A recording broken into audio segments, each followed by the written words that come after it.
We are thrilled to welcome Noam Chomsky here today. Mr. Chomsky has taught at the Massachusetts Institute of Technology for the past 50 years, where he is Institute Professor Emeritus in the Department of Linguistics and Philosophy.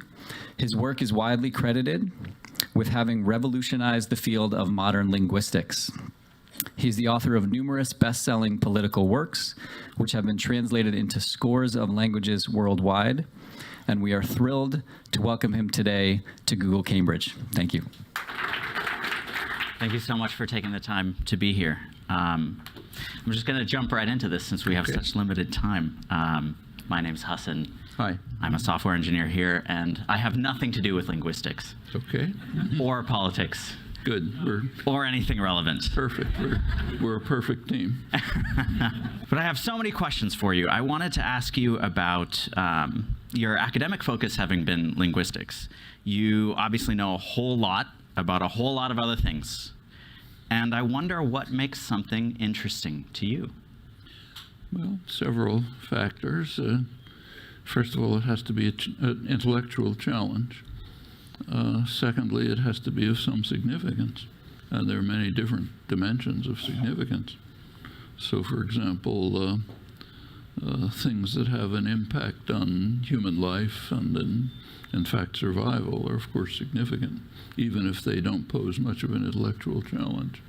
On the other hand, things that pose a very serious intellectual challenge, like how is it possible that human beings can do what you and I are now doing, which is beyond the capacity of any other organism? That poses a very significant intellectual challenge.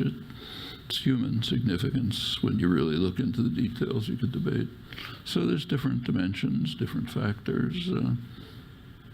But it's essentially the same as what a 4-year-old finds interesting. You want to understand something about the world, and you want to do something important.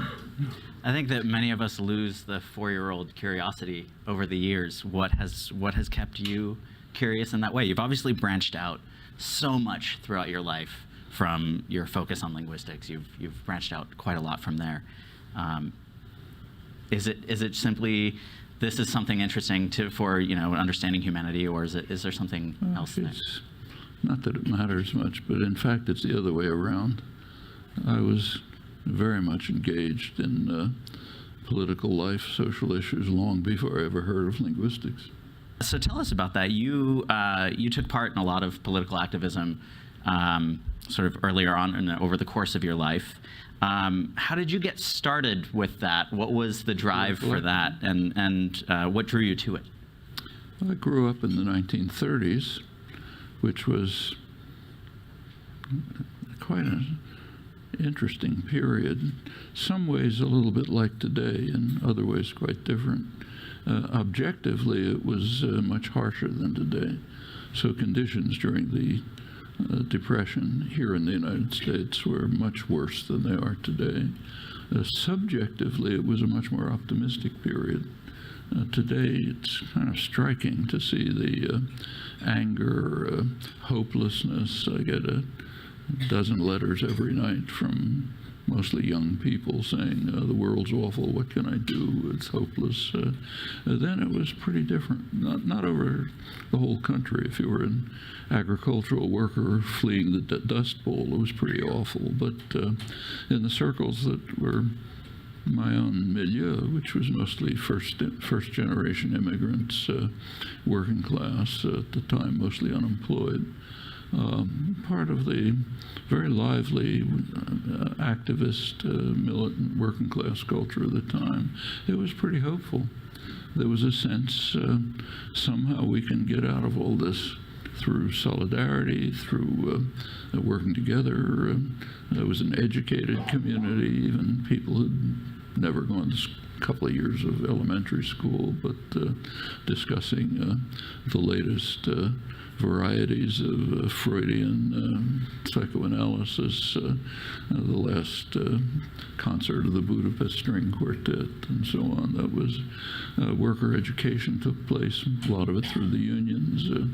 It was just there was a sense of hopefulness, expectation, solidarity. We can do things. There was a moderately sympathetic administration, very unlike today, and it was possible to have some achievements which didn't end the Depression, but softened the edges and made it look as if we can create a better future. So objectively, much worse, but subjectively, much better. And then, of course, in the background was what was happening in Europe, the spread of fascism, which was very frightening. I'm old enough to remember listening on the radio to the Nuremberg rallies and Hitler's speeches. I didn't understand the words, but there was no mistaking what it meant. And of course, actually it's kind of ironic, I guess, but my wife and I happened to be in Barcelona at the time of the November 8th election. And the attitude in Europe was the roof is falling in, you know.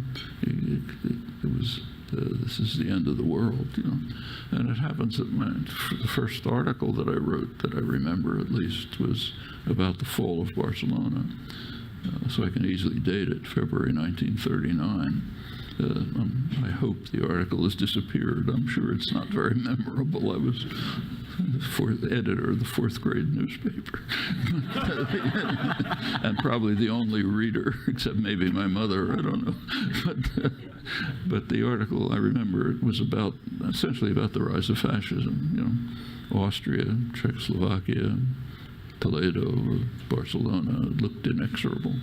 This monstrous shadow spreading all over the world with, and this is long before the Holocaust, you know, so that's the background. On the other hand, there was what was happening more within reach. By the time I was about 12 years old, we lived in Philadelphia, about 100 miles from New York. When I was 11 or 12, my parents had let me go to New York by myself on the train and stay with relatives and hang around anarchist bookstores in Union Square. I wonder how many parents in the audience are thinking about sending their 12-year-old on a train from Philly to New York by themselves. It was a much more peaceful time.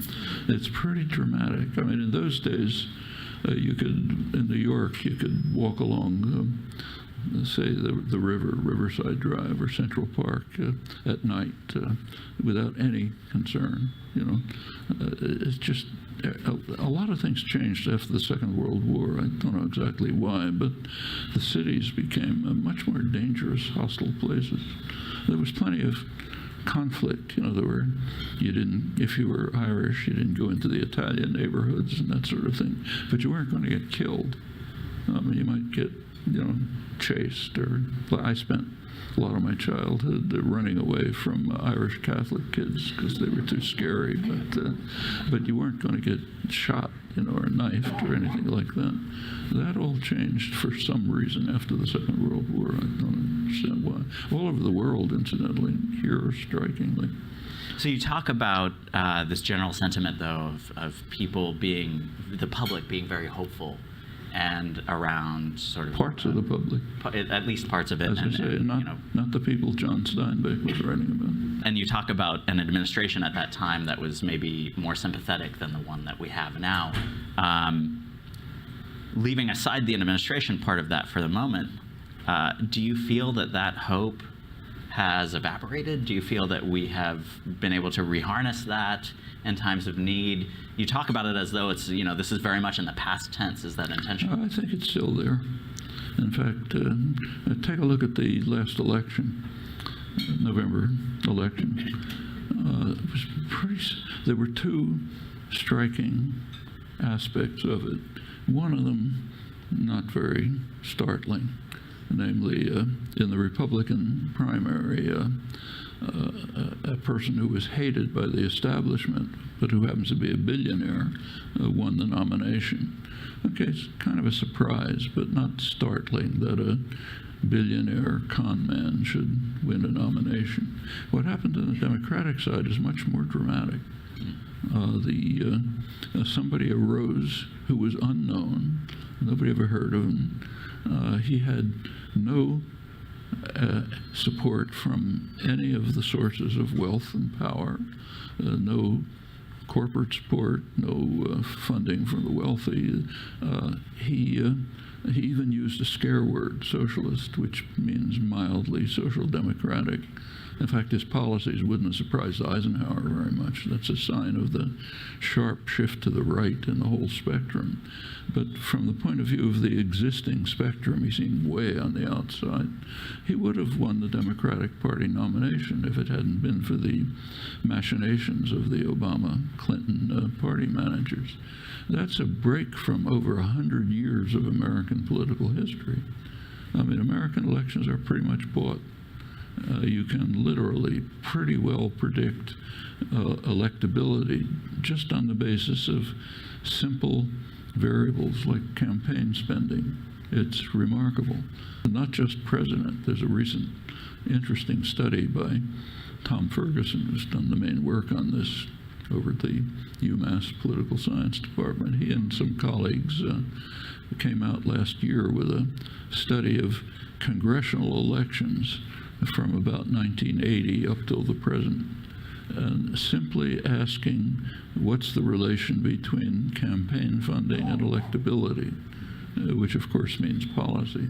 It's practically a straight line. Just don't get results like that in the social sciences. It's startling. And the same is true of the presidential elections. And it's been known for a long time. You go back to the 1890s. There was a very famous campaign manager, Mark Hanna, who was the star of campaign management. He was asked once, what does it take to win an election? And he said it takes two things. The first one is money. And I've forgotten what the second one is. That was 1895, way before Citizens United or any of this stuff. Here comes Sanders, and he just broke the pattern of over 100 years. It's astonishing. What's more, thanks to Fox News, we know that he's the most popular political figure in the country, poll that they ran by a huge margin. And among young people, enormous. Well, what does that mean? That means there's real signs of hope. It's out of the, these two non-establishment figures won the public. Of course, not the establishment assures itself that it controls the political system and the decisions. So Trump could rail against Wall Street and Goldman Sachs on the campaign trail, but take a look at his cabinet. Okay, so they make sure they basically run the show, but they're losing the population. And the same is happening in Europe. The French election was a good example. Two candidates from outside the two political parties, although the thrust of policy will remain not all that different. But that's a sign of potential changes.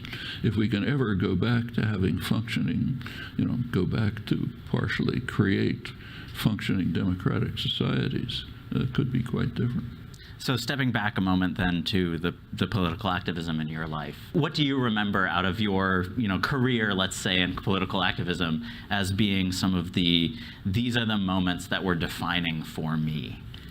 Well, what was defining for me was things like, those of you who know New York City, in those days, Union Square used to be a kind of a center of radical offices. Freie Arbeiterstimme, for example, the Yiddish anarchist movement had its offices there, and others. And if you went down 4th Avenue, which is now all gentrified, there were small bookstores with a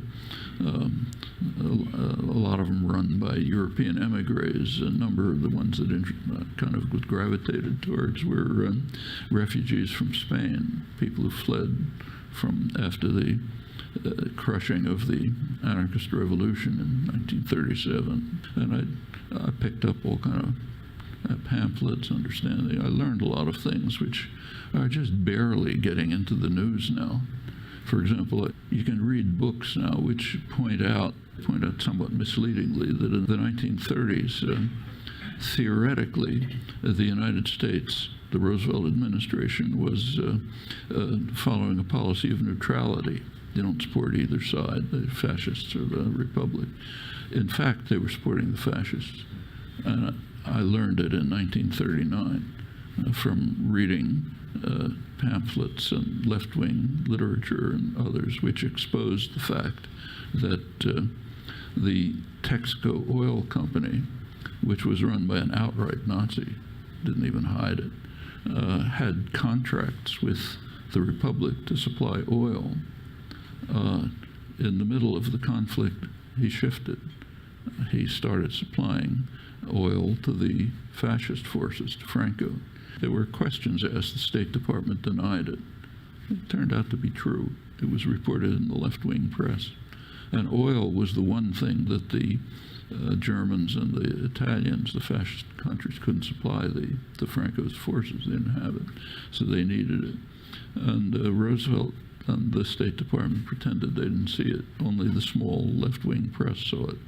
It was later kind of conceded. It's now kind of pretty much, in scholarship at least, it's sort of acknowledged a few years later. But I knew that in 1939, just from hanging around left-wing offices. And you could see what was going on. The administration, Roosevelt, was very bitter and angry when they found an American businessman who had sold a couple of pistols to the Republic, violating the Neutrality Act, big condemnation. And meanwhile, the major oil company was breaking its contracts with the Republic and shifting them to the fascists. Well, that's an educational experience. I also learned things about the war in Spain. I mean, it wasn't just the Republicans versus the fascists. There was a popular revolution in 1936, libertarian revolution, which was pretty successful, and it was crushed. It was crushed by the joint efforts of the fascists, the communists, and the liberal democracies. They had a lot of differences, but there was one thing they agreed on.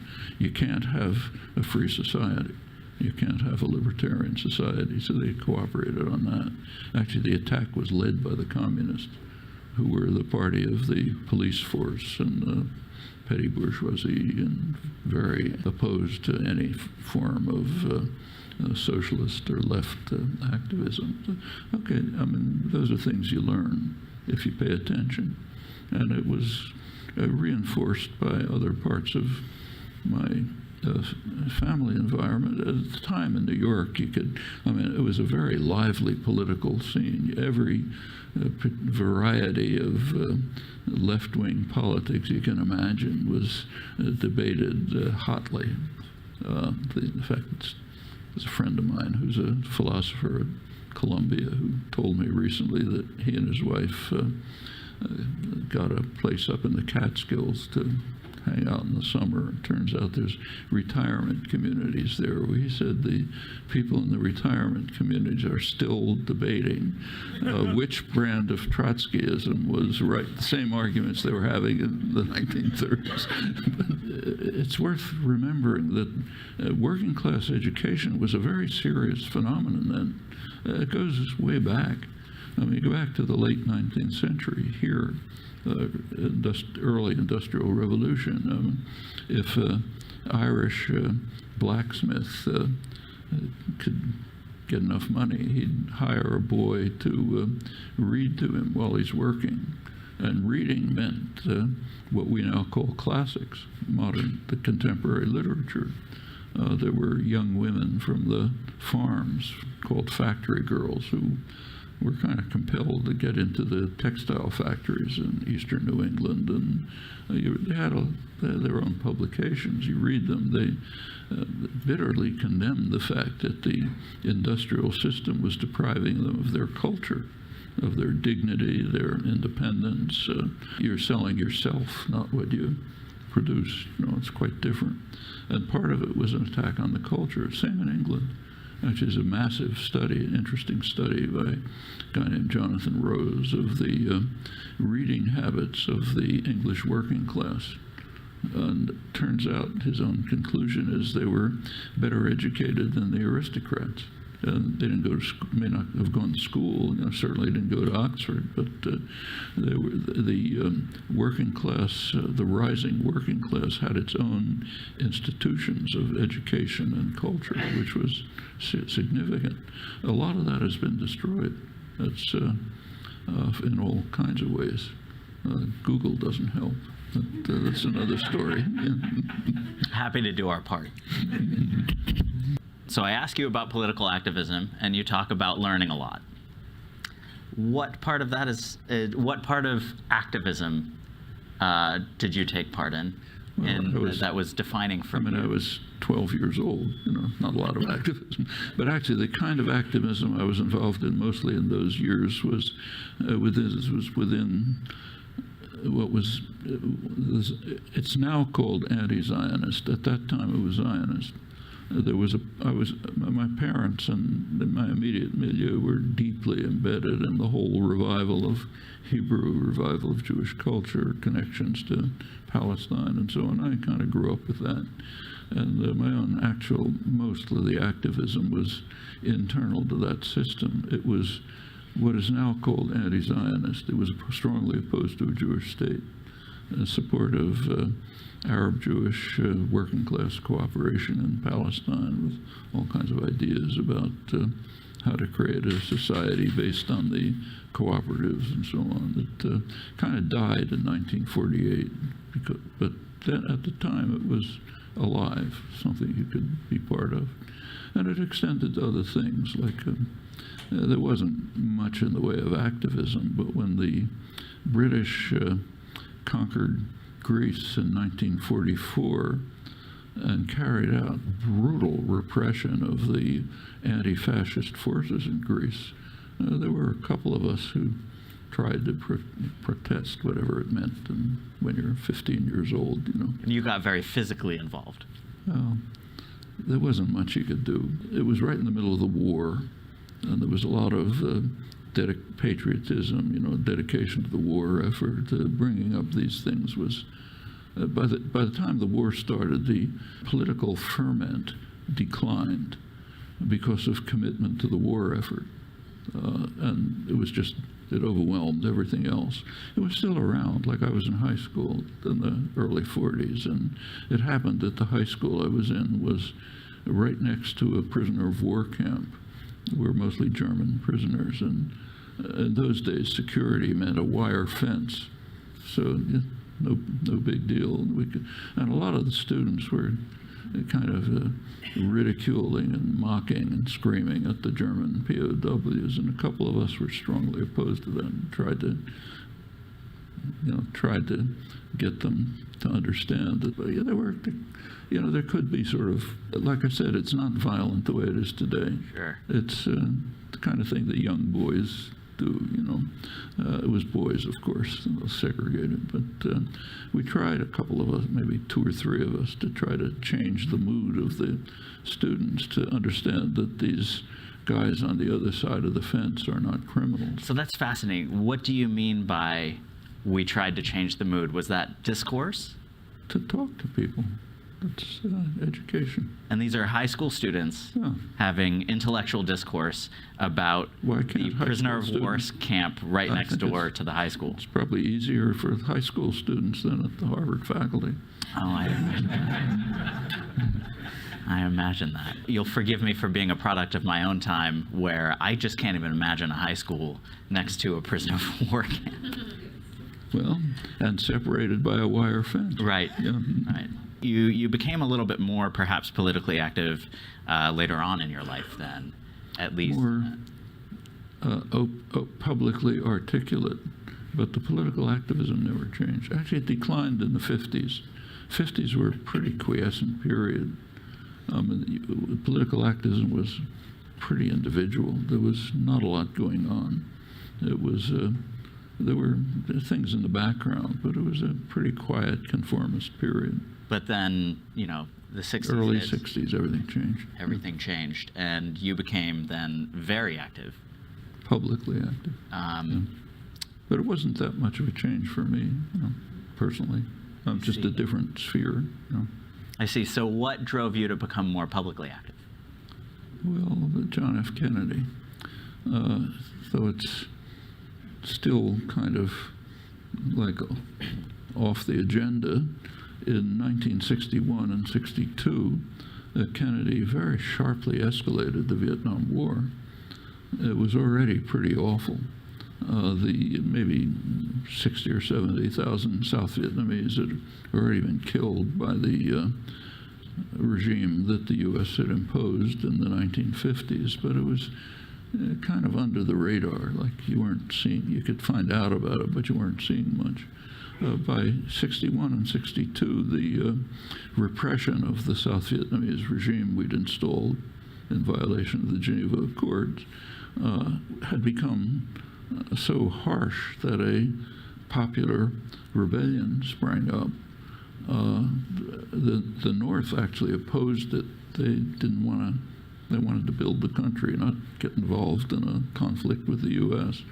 But the National Liberation Front, what propaganda calls the Viet Cong, were beginning to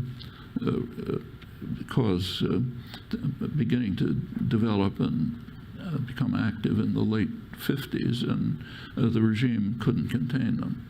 So there was a crisis. Kennedy decided to escalate the war. The U.S. Air Force began to bomb South Vietnamese targets under South Vietnamese markings, like the planes had South Vietnamese markings, but nobody's fooled. I learned about it myself in a small item, maybe 10 lines in a back page of the New York Times, which just happened to mention casually that the U.S. Air Force is bombing South Vietnamese targets, and they authorized napalm. He started chemical warfare, serious chemical warfare, to try to destroy crops and livestock, to starve out the population. They began programs to drive people into what amounted to concentration camps. They were called strategic hamlets, where peasants were driven off the land, driven into these places, into urban slums, and the official rhetoric was to protect them from the guerrillas, which, in fact, the government knew very well that they were supporting. It wasn't widely reported, but if you looked carefully, and from my own experience back in the late 30s, early 40s, I knew that you really had to look carefully. You don't take a look at the headlines. You have to put together what's lying behind them, like the Texaco story. And it was pretty clear that there was a sharp escalation of the war going on. So I did try to become active. What being active at that time meant giving a talk to a couple of people in somebody's living room, or maybe in a church where there were 4 people, the minister who was mildly sympathetic, some drunk who walked in from the street, another guy who wanted to kill you, and maybe one person who was sort of... Sounds like a great way to start a movement. Yeah, that's what it was like. It later changed, but it took years. I mean, it wasn't until right here in Boston, if those of you are old enough may remember, but in Boston, which is a pretty liberal city, the first public demonstration against the war was in October 1965.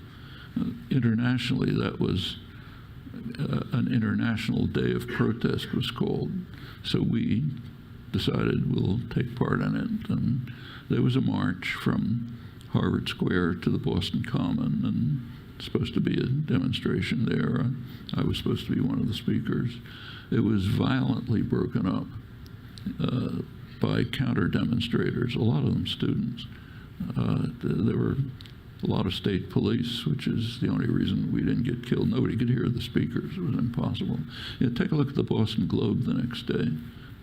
It praised the counter-demonstrators, denounced the demonstrators for daring to question our great country and what it's doing and so on. March 1966 was the next International Day of Protest. we realized we couldn't have a public demonstration, so we had a meeting at the Arlington Street Church. Church was attacked. Again, tomatoes, cans, so on. But at that time, there were already a couple 100,000 American troops rampaging in South Vietnam. It took a long time, and the country was practically destroyed. I mean, at that time, Bernard Fall, who was actually a hawk, but was a highly respected and serious military historian and Vietnam specialist by the U.S. government. He was the one non-government specialist who was respected rightly. He was a hawk, but he cared about the Vietnamese people. And he was writing at the time, 66, 67, that he wasn't sure that Vietnam could survive as a cultural and historic entity under the most savage attack that any region that size had ever suffered. At that point, you're just barely beginning to get some visible protest. It's changed a lot. The country's become much more civilized since then. By now, the opposition to aggression and violence is far more widespread. Governments just can't do what, like, say, the invasion of Iraq is the first time in the entire history of imperialism that there was massive protest before the invasion actually took place. And it was pretty horrible what happened. I don't have to go into it, but the Bush administration could never contemplate what the Kennedy administration just did without any second thought. The public has just changed too much. So, over your extensive career in being an activist in many different veins, obviously you've learned a lot along the way, and it's useful to share information with the world as you do. Well, let me give you one example, which is kind of interesting. Maybe 30 years from now it'll enter awareness. But take the Texaco Oil Company and the Spanish Civil War. That was repeated under the Clinton administration. Virtually the same thing. Under the Clinton, there was in Haiti, for the first time in its history, there was a free election in 1990, and it was won by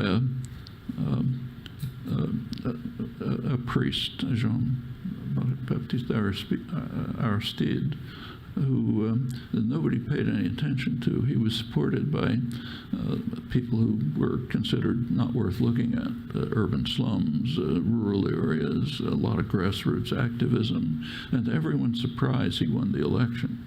They expected the U.S. candidate would win, Marc Bazin, a World Bank guy. But Aristide won the election, and he instituted the main question is, when will the military coup take place? It took out seven months later. It's quite interesting what happened, but a military coup took place. Vicious, brutal terror began. The U.S. actually tacitly supported it in many ways. 1994, the Clinton administration decided, okay, enough terror had taken place so that the population subdued. We can now allow the president to return. The eve of there was a Marine landing in 1994. Everyone paying attention to it. It was quite public. At the time, I happened to be, there was a guy at MIT who was working on a project of experimenting to allow people to have access to the AP wires, which is pretty interesting, because what you get when you look at the AP wires is just raw news, stuff pouring out constantly. The AP wires feature a story every day, keeps repeating, to editors, here's the big story. The day before the Marine invasion of Haiti, the big story was the Treasury Department concedes that the Texaco Oil Company has been providing oil to the military junta, while the CIA and the Clinton administration were denying that any oil was going to them. Well, I was going to write an article about it, but the article that I would write would come out 2 months later. So I figure it's not even worth mentioning this. It'll be public news. Still not been reported. You know, those are the things that happen in the world if you pay attention. So you've obviously been very successful in sort of reporting on these types of things and raising awareness, and that has been one avenue for your activism. I wonder, is this intrinsic to who you are or how you approach knowledge? Why aren't there more Noam Chomskys in the world? Well, I think there are plenty of them. For example, why is Bernie Sanders the most popular figure in the United States, political figure in the United States by a huge margin? Where are those people who pick him as the most popular person? I mean, they may not be well known, but they're there. I should think that as a percentage of the rest of sort of the people out there who are active in the same way, very few of them are as educated as you have made yourself. I'd be surprised. I mean, when you go to, I mean, people may not know things about the whole world, but they know things about their lives and the situation that they're in. Take a look at polls. Why, for maybe, take say an issue that's right in the main, on the headlines, healthcare. What do people think about healthcare? Well, it turns out that over a long period, most of the population has supported a national healthcare system of the kind that other countries have. It doesn't, which is pretty remarkable because nobody publicly advocates it. When Obama put through the Affordable Care Act, at the time, initially, there was what was called a public option, which means you could choose to have essentially Medicare, you know, national health care. About almost 2/3 of the population favored it, even though there was no public articulate support for it. It was dropped, of course, without comment. You go back a little farther, say late Reagan years, it turned out that about 70% of the population thought that guaranteed health care should be in the Constitution because it's an obvious right. And about 40% thought it already was in the Constitution. The Constitution is just some holy writ which has everything good in it, so it must have had guaranteed health care because that's so obvious. That's the public. Of course, it's not the elites. It's not the media. It's not elite discourse. In fact, whenever the possibility is mentioned, it's called politically impossible or lacking political support, which is accurate if by political support you mean the pharmaceutical corporations and the insurance companies and so on. Yeah, they don't support it. And the way our democracy works, that's political support. But the public is there. And is it educated? I mean, you know, where do people get these ideas from? Or take, say, the Vietnam War. It's a very interesting, revealing situation at the end of the Vietnam War.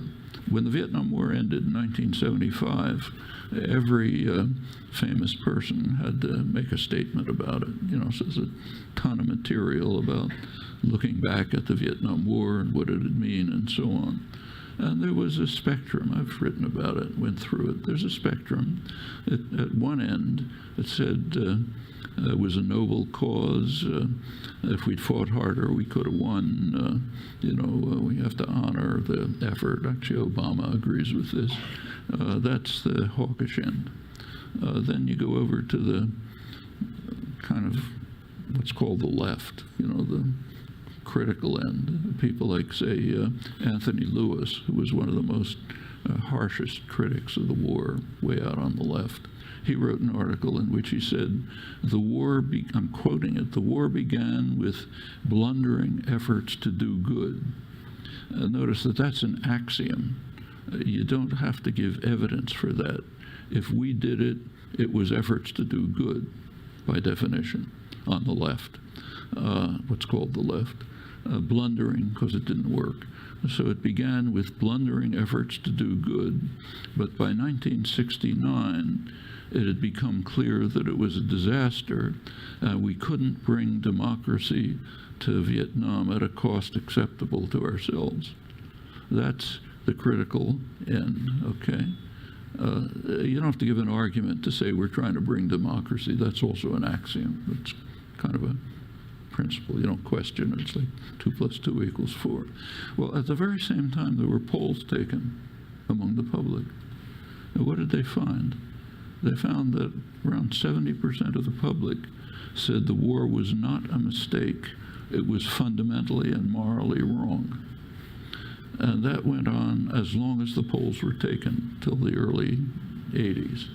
Now, the people who were running the polls, good liberal academic, political scientist, he did comment on these results. And he said, well, what it means is that people were opposed to American soldiers dying. Okay, maybe that's what it meant. Maybe it meant they thought it was fundamentally wrong and immoral, as they said. But that concept is just kind of inconceivable, you know. So it's, but that's the public. Were they educated?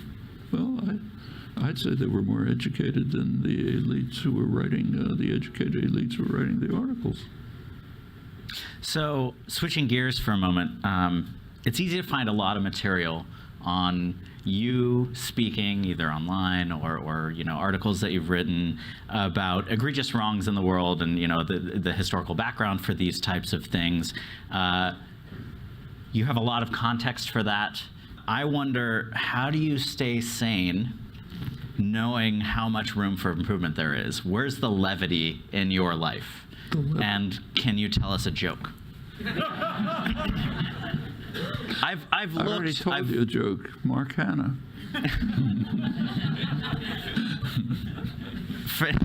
I've looked for quite some time for video of you telling a joke.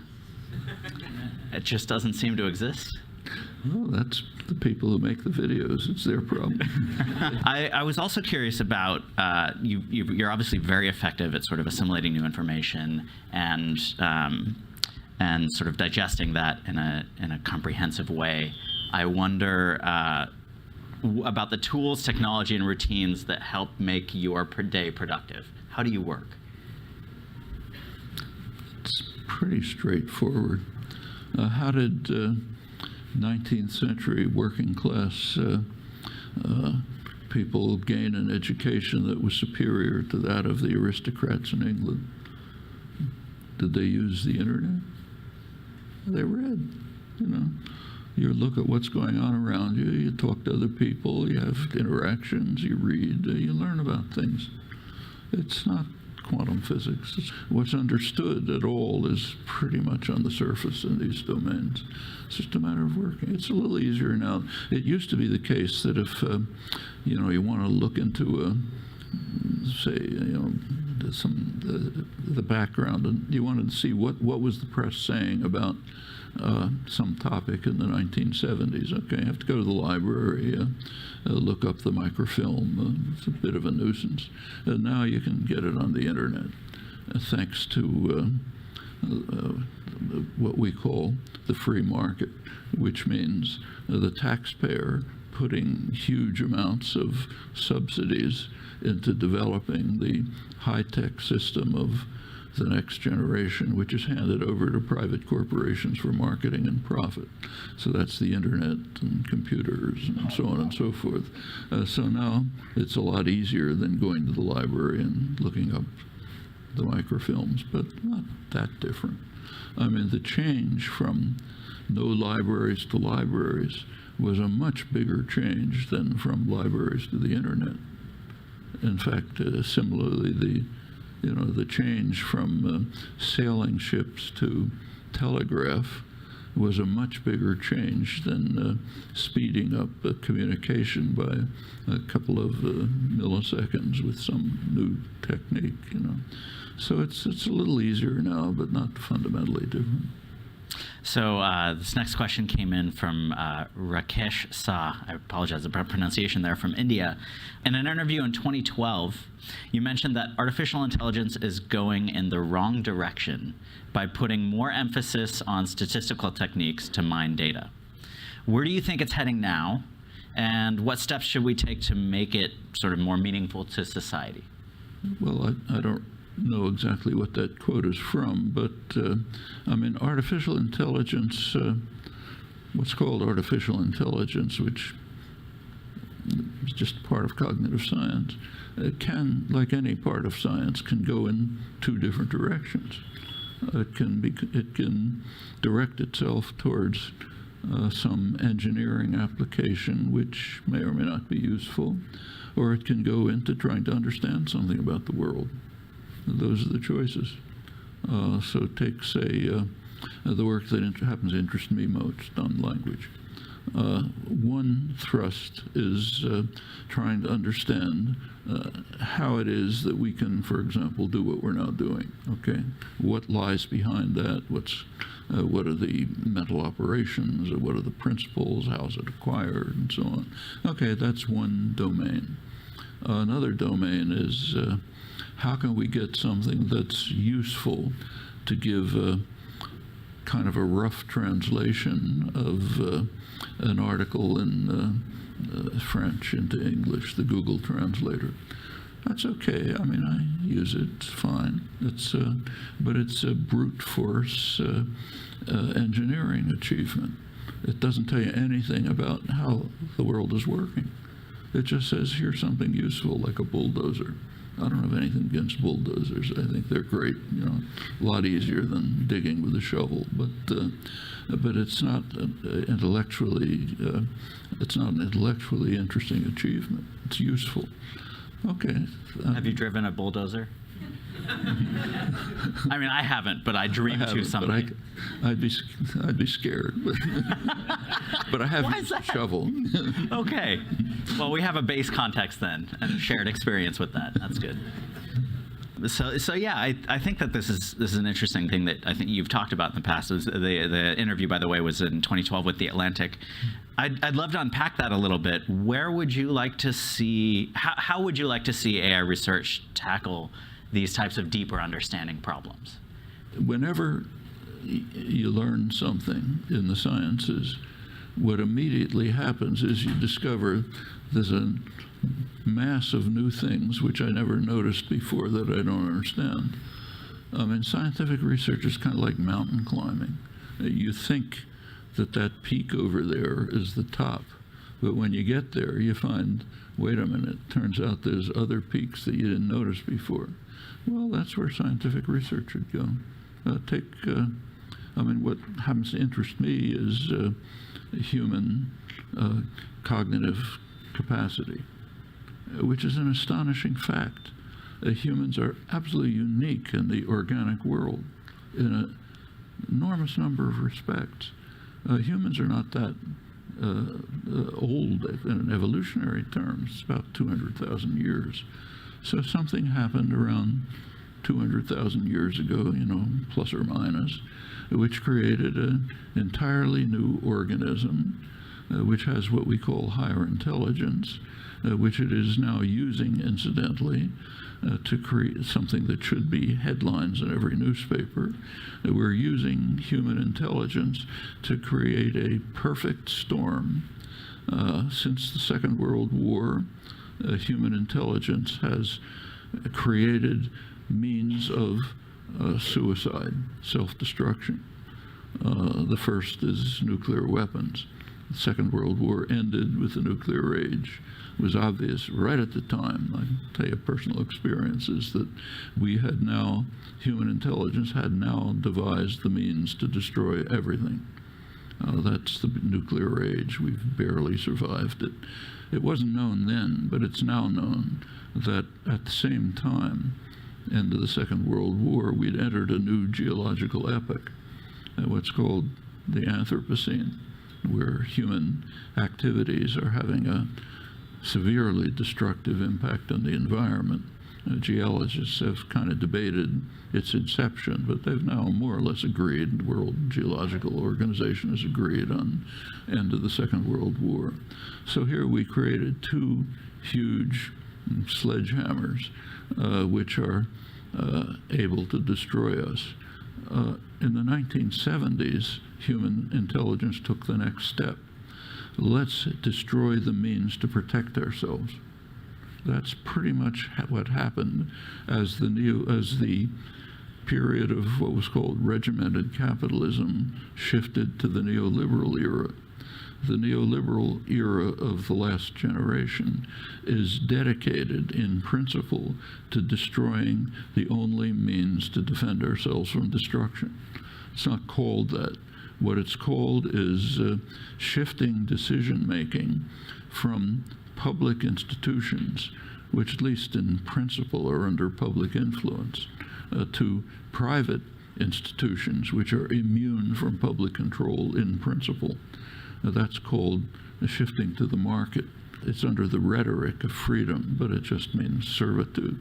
It means servitude to unaccountable private institutions. The rhetoric, those of you who remember Margaret Thatcher, there is no society, just individuals. An ideal, not a description, but she may not have known it, but she was paraphrasing Karl Marx, who, at the period of the severe French repression, said the French repression is turning society into a sack of potatoes, amorphous class of individuals who can't work together, who are separated and atomized. That's the ideal of neoliberalism. Let's turn society into a sack of potatoes. Let's eliminate the institutions that might, in which engaged people might get together to try to deal constructively with their problems. Let's transfer it into the hands of unaccountable private institutions which are devoted in principle to profit maximization, power maximization.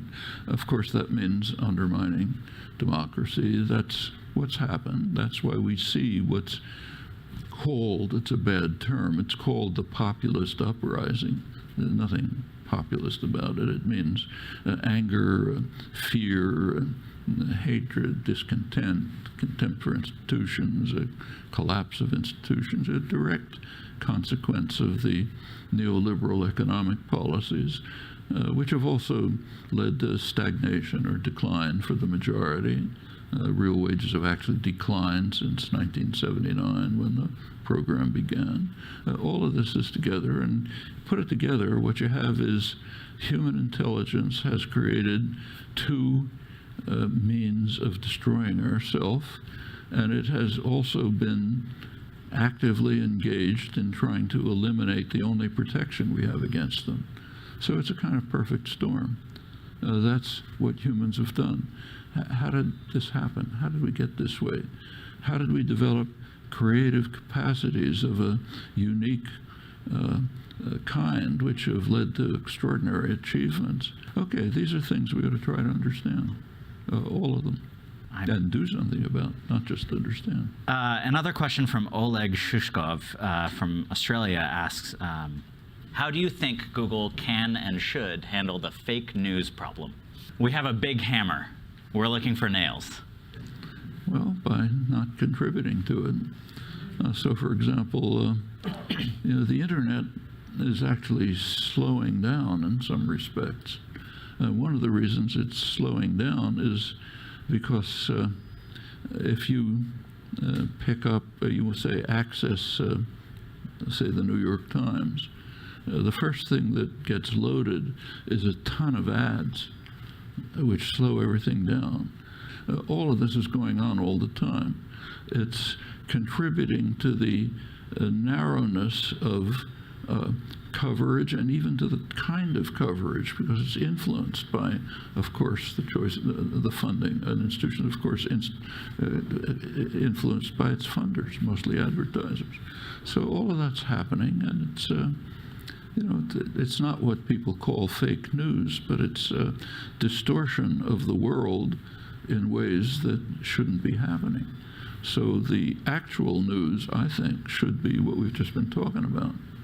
Like, why for the last generation have we constructed socioeconomic policies and political policies which are developing a perfect storm which could destroy us? That's what. So if we could devise a way for, I mean, obviously advertising monetization is the way that a lot of publications exist.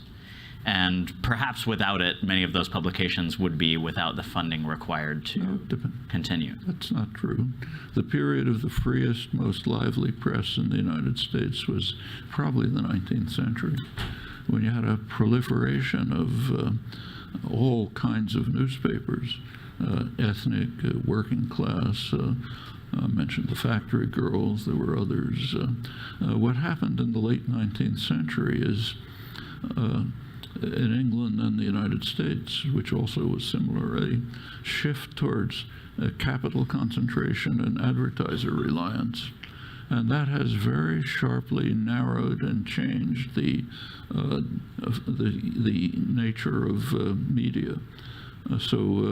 Say in England, as late as the 1960s, the most popular, widely read newspaper was the Daily Herald, which was kind of social democratic. The tabloids in England, which are now monstrous, were labor-based newspapers. Pretty interesting. They succumbed to the consequences of capital concentration and advertiser reliance and became quite different. Similar here. And when I was a kid growing up, there were several newspapers delivered, local newspapers delivered every day. They had a certain variety. Now they're in Boston. Now there isn't even one. The Boston Globe used to be a pretty decent newspaper. Problems, but they had bureaus all over the world. They had very good reporters. And take a look at it now. It basically doesn't exist. It has some local news, and the rest it picks up New York Times, Washington Post, AP.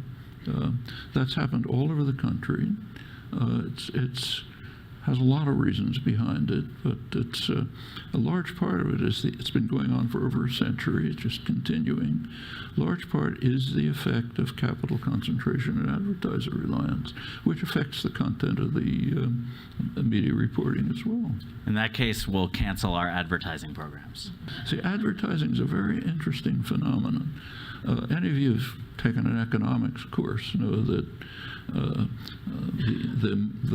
beauty, the marvels of the market that we're supposed to admire and worship are because a market is based on informed consumers making rational choices. Then you prove all sorts of theorems about how wonderful it is. Turn on your television set. Do you see efforts by corporations to create informed consumers making rational choices? Is that what you see when you see an ad for cars? If we had a market system, what you would see is when General Motors is advertising a car, what you would see is a list of the characteristics of the car, along with a report by Consumers Report saying what's wrong with it and so on. That would create informed consumers who could make rational choices. You don't see that. What you see is an effort to delude, a movie star, a football player, a car shooting up into the stratosphere or whatever it may be. Huge amounts of capital are expended every year to try to undermine markets by creating uninformed consumers making irrational choices and driving them to consumerism, which atomizes rather than serious things. That's what ought to be taught in economics courses. Massive efforts by the business community to undermine markets. It's not deep. We all know it, but we just somehow don't think about it. And that, just as we don't think about the fact that the marvels of free enterprise, like computers, the internet, and so on, were created by the taxpayer at public expense in places like MIT, right across the street. So I wish we could go on forever, riveted, but unfortunately we're out of time. Thank you so much for coming. The one thing I will say, though, is that it's not every day that a non-Googler gets to sit in a room full of people who work at Google and are software engineers and our advertising experts and our market experts in different fields. Do you have anything that you'd like to ask us? Why not do some of the serious things? Okay. something that we will answer.